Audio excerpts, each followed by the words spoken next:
This is $20 million in cash right here. Here's $300,000 in singles, $30 million in $100 bills. Whether it's cash, gold, or digital bits, we all know that money makes the world go round. And what that money is worth depends on trust. Trust that the engines that power it all won't fail. I'm Jake Ward, and for the first time, National Geographic is going to take you inside the system. Places that you're not allowed to bring a camera, straight into the vaults of the world's largest stash of what you want, need, and bust your butt to get. Money.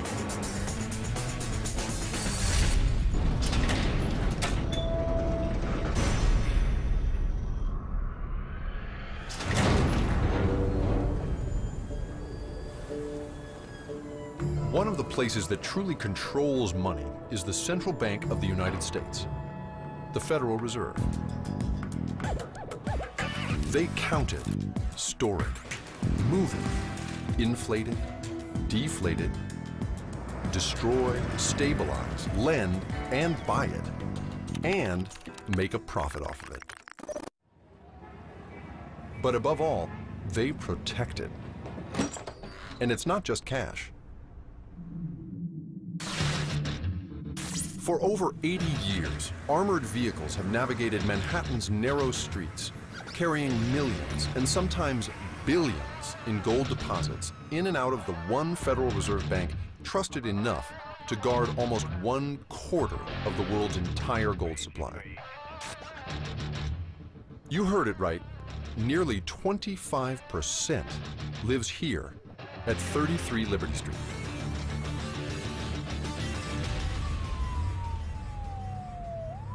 Today, a hefty deposit is on its way in, and this driver is the first line of defense. For obvious reasons, we can't really tell you his name, but he's not alone. His partners are armed, and the vehicle itself is like a vault on wheels, able to withstand bullets, even hand grenades.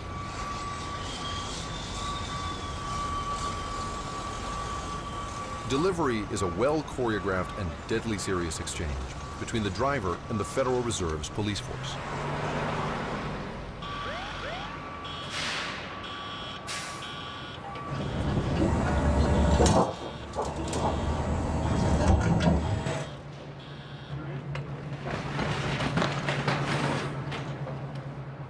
This small stack may not look like much, but if you tried to put it in the back of your car, you'd blow out the tires. There are a lot of guns here right now. It's kind of nerve-wracking to be around it. The gold is met at the loading dock by the Fed's vault auditor and its custodians. We have over a ton of gold right here, and street value today is over $55 million. Are you still into gold? Like, does gold have an effect on you emotionally, or are you sick of gold? You never get sick of the gold. Yeah, really? It puts a smile on people's faces when they come down to see it, and even puts a smile on our face when we're down there working with it. It just never loses its luster. Our camera crew is making a normally smooth exchange a little hectic. They're obviously a little nervous about it because this is a first. There's not a lot of hanging out with the gold just sitting here. After sorting out who's allowed to go inside with the cameras, they get down to the business of making the deposit.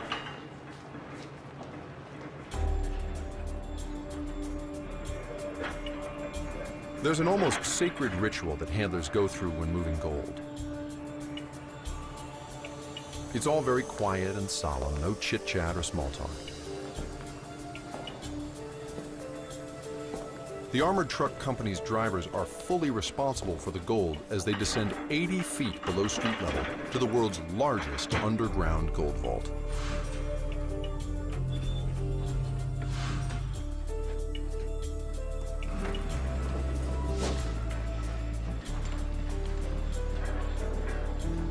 Only at the entrance does it officially become the keep of the New York Fed. And this is the way it's been done since the Fed first opened the vault in 1924.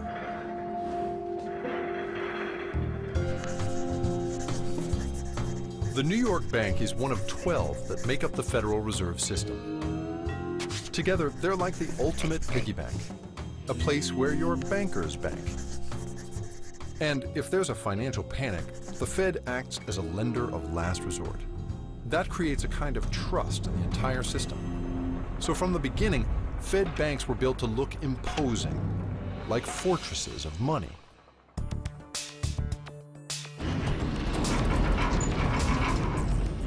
The New York Fed's vault rests on bedrock to handle the weight of the gold.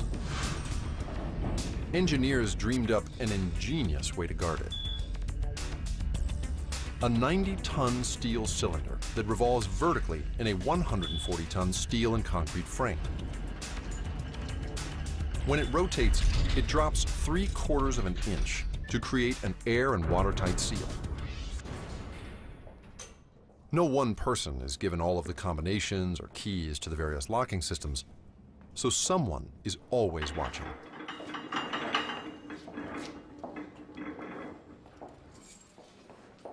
So now there's 3 of you. It takes 3 people to open the door? Yeah. I see. 2 vault custodians and an auditor.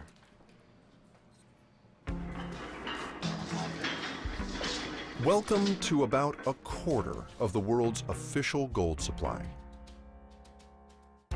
Just one of these bars is worth $640,000. So we're talking upwards of $380 billion. The bars are weighed on a good old-fashioned balance scale. Once everything's on, Yeah. you're gonna turn the crank. Okay, okay. It's gonna be a little, not that difficult, but a little bit, because all that weight will be on it. It's a critical step because each bar is slightly different, making each deposit unique. The scale measures down to 1/100th of an ounce. That's about 1/3 of a paper bill. Still, that's worth about 17 bucks.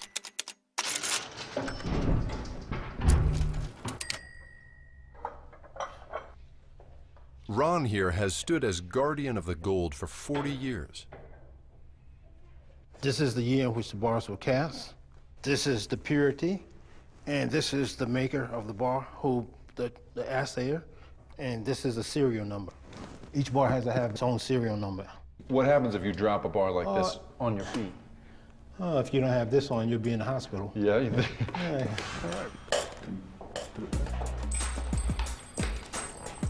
All right, so I'm about to pick up $640,000.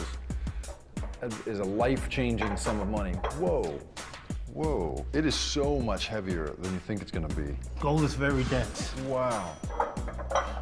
So whose gold are we handling right now? Country, central bank. Do you know? I mean, can we tell from looking Oh, at no, this? we can't tell. You can't tell me? No. I see. There are rules about that kind of thing.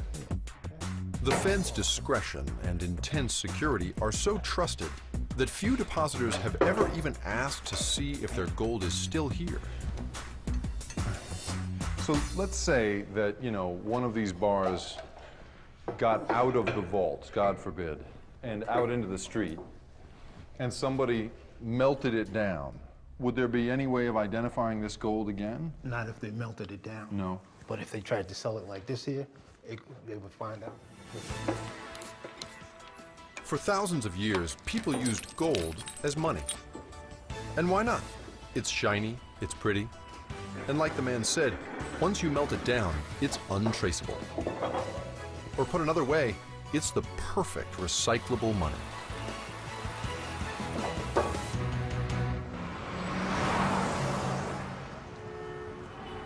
One of the places where this precious metal's given new life is New York's Diamond District. On these 2 blocks of New York, $24 billion in cash changes hands every year. We've negotiated access to get behind the storefronts to see how everybody from low-end street dealers to high-end brokers are dealing in gold.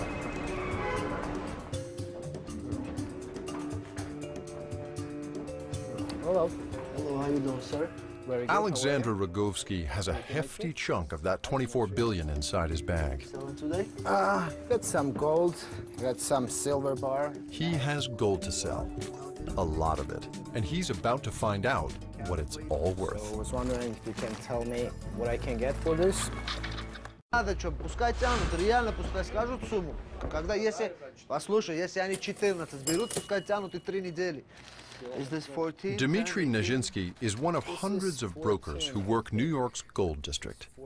Business is booming. When there's a financial crisis, people tend to look for security in gold. Here is 18 karat.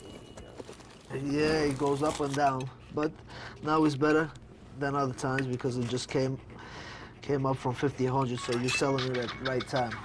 In 2010 alone, the price of gold hit record highs 22 times. We pay top dollar for your gold. The gold comes in from all walks of life, so it helps that Dmitry can speak 5 languages. You come back here, okay? Some dates are there, 48, $14,064 for 14 karat gold. Then you have 10 karat gold. I can give you $1,800 for that. The coin, this coin is the pure gold, right? So this is $20,900. I'll give you $11 difference, so you can come back to us. Thank you very much.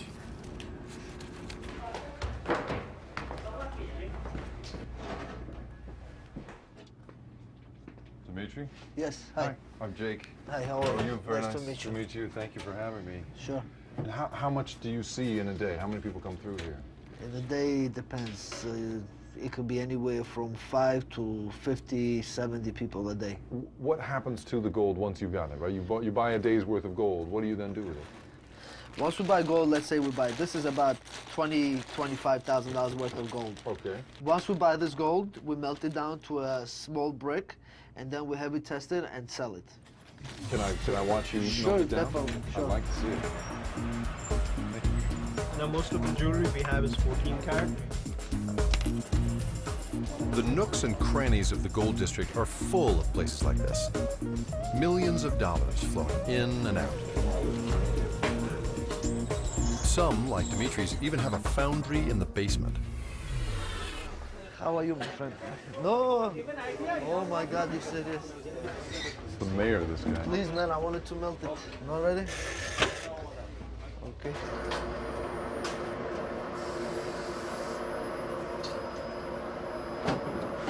It's kind of an amazing thing, right? This is, people's memories, their treasured heirlooms. Some of it was in the ground 1,000 years ago, some of it was a pair of earrings 1,000 years ago, and now it's all been melted back down again, and someday it will be somebody else's heirloom. It's crazy how liquid this really is.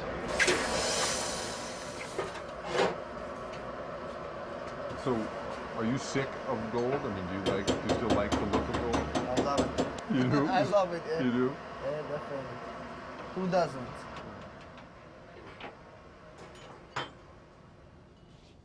The gold that leaves here is recast and reborn as another person's treasure, continuing to make money along the way. And sometimes that treasure is a lot closer than you think.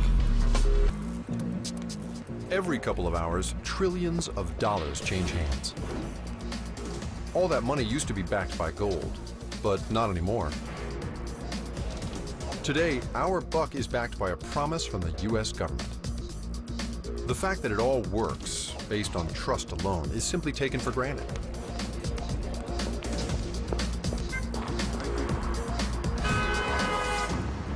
Hi, good morning. I'm trusting this driver with my money and my life, right? I'm trusting that he's not going to cheat me. I'm trusting he's going to take the fastest and most efficient route possible. And I'm trusting him not to kill us both. Ooh. That kind of trust is at the heart of the financial world. The whole system is built on the assumption that our cash and our credit cards and even our bank accounts are worth something. But what I want to know is, who's in charge?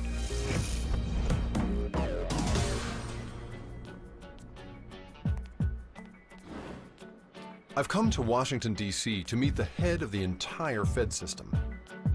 You know, he's been dealt some of the most difficult cards in the history of finance. You said that Mr. Bernanke just happens to be the most powerful nerd on the planet. The Fed that was responsible for this. Sure, the Fed played a role. Federal Reserve Chairman